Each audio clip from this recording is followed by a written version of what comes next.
le budget proposé par le gouvernement n'en a pas fini de faire grincer des dents. Ce vendredi, Johanna Rolland, présidente de France Urbaine, association qui représente les grandes villes et intercommunalités, l'a fustigé. Selon elle, la ponction sur les recettes des plus grandes collectivités pour réduire le déficit public de l'État n'est pas acceptable et dangereuse pour le pays. Cette addition que l'État nous demande aujourd'hui de régler à sa place en nous demandant de prélever 2% des recettes de fonctionnement à la source.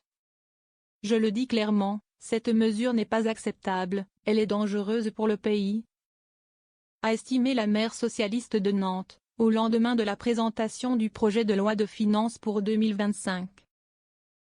Une injuste part. Selon les propositions faites par le gouvernement, les communes et leurs intercommunalités, les départements et les régions seront amenés à participer à hauteur de 5 milliards d'euros à l'effort budgétaire visant à ramener le déficit public de l'État de 6,1% à 5% du PIB. Non seulement les choses ont été faites sans nous, mais en plus le curseur a été mis haut, très haut, trop haut pour nous imputer non pas une juste part, mais une injuste part, a déclaré Johanna Rolland, jugeant que l'ambiance au sein de son association ressemblait en ce moment à une thérapie de couple. Changer les règles du match de foot à 2 minutes de la fin. Outre le montant et la méthode, le calendrier pose problème aux élus. La plupart des grandes villes ont de fait déjà arbitré leur budget pour 2025. C'est comme si on changeait les règles du match de foot à 2 minutes de la fin, a estimé la présidente de France Urbaine. En réponse, la ministre du Partenariat avec les territoires Catherine Vautrin, membre de France Urbaine jusqu'à janvier dernier, a reconnu que le gouvernement n'avait pas pu mener à bien les traditionnelles concertations avec les associations d'élus.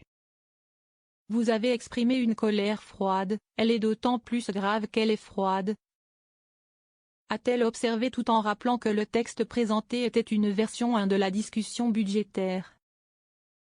À propos des 450 grandes collectivités amenées à être prélevées sur leurs recettes de fonctionnement, la ministre a indiqué que la liste n'était pas totalement figée.